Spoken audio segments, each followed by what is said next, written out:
Perkenalkan, nama saya Anita Putri Indriani dengan NIM P27823240076. Jadi di sini saya akan menjelaskan tentang mekanisme persalinan. Nah, mekanisme persalinan adalah suatu proses di mana bagian tubuh bayi seperti kepala, kemudian bahu dan juga badan bergerak menyesuaikan dengan ukuran dalam panggul. Yang pertama adalah engagement. Dikatakan kepala engagement apabila diameter terbesar kepala bayi, yaitu diameter biparietal, sudah terpegang oleh pintu atas panggul atau PAP. Diameter sagittalis melintang di pintu atas panggul PAP.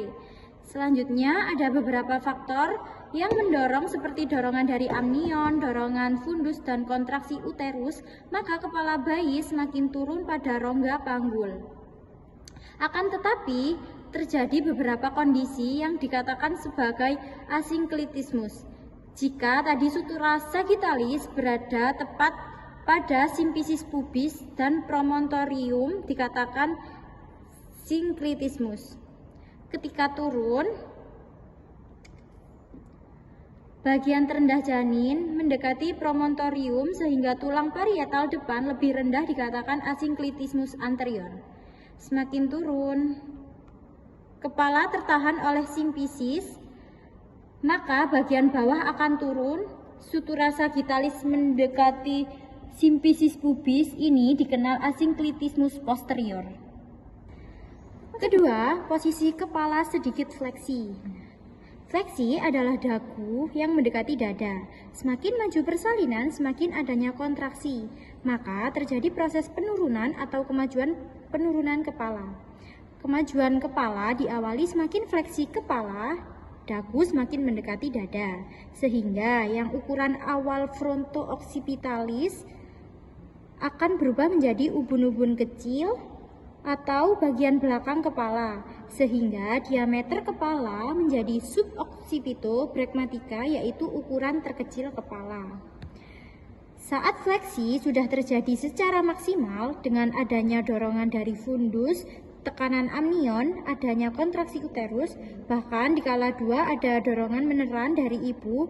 Apabila bayi sudah sampai di HOT3, sudah sampai di bawah spina ischiadica atau bidang ruas panggul, maka bayi akan melakukan putar paksi dalam. Putar paksi dalam terjadi bersamaan antara kepala dan bahu janin.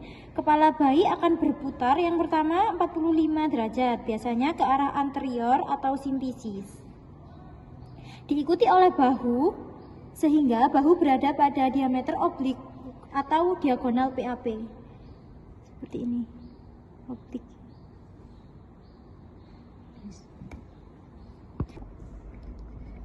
Ketika kepala sudah berada atau berotasi 45 derajat yang pertama, sehingga ubun-ubun kecil ada pada sekitar jam 10:30 jika punggung kanan.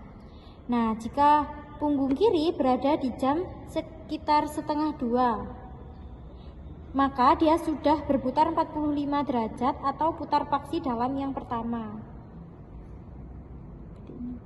Bahu berada pada posisi diagonal.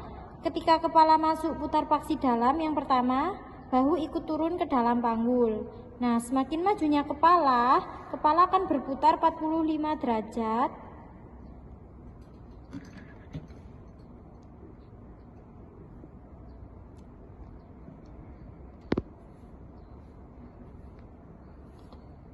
Semakin majunya kepala akan berputar 45 derajat yang kedua, sehingga ubun-ubun kecil akan berada tepat di bawah simfisis.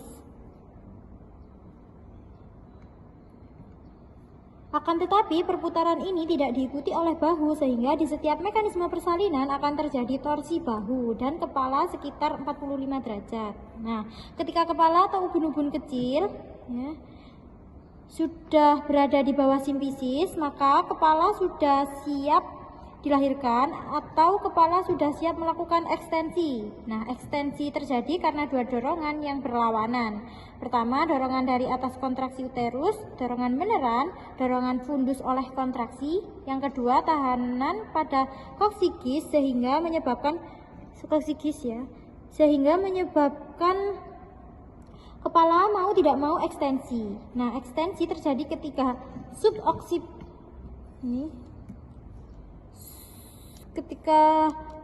ekstensi terjadi ketika suboksiput atau ubun-ubun kecil berada di bawah simfisis atau ubun-ubun kecil sudah berada di depan. Nah, ekstensi akan terjadi dengan suboksiput sehingga hipomoklion atau titik putar akan berada di bawah simfisis, bawah sini.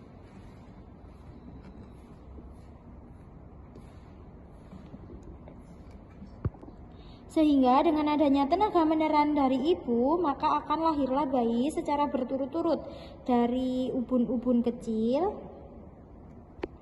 sini, kemudian ubun-ubun besar, kemudian dahi, mata, hidung, mulut, dan dagu. Sehingga lahirlah kepala bayi secara keseluruhan. Nah, kemudian setelah bayi lahir secara keseluruhan akan terjadi putaran restitusi atau kepala berputar 45 menyesuaikan posisi bahu. Setelah putar restitusi, maka kepala dan bahu bersama-sama melakukan putar paksi di luar 45 derajat. Sehingga yang awalnya bahu berada pada posisi diagonal berubah menjadi antero-posterior atau depan belakang. Setelah bayi melakukan putar paksi luar secara sempurna, maka bayi akan melakukan ekspulsi, di mana bayi akan keluar sesuai rongga panggul atau sumbu panggul, di mana bahu depan dahulu yang akan keluar, kemudian disusul bahu belakang, lalu lahir seluruh badan seutuhnya. Sehingga dengan adanya tenaga meneran dari ibu, maka akan lahirlah bayi secara berturut-turut.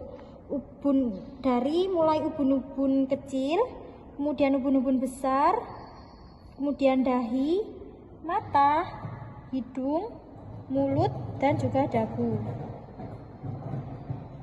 Sehingga lahirlah kepala bayi secara keseluruhan. Kemudian setelah bayi lahir secara keseluruhan akan terjadi putaran restitusi atau kepala berputar 45 derajat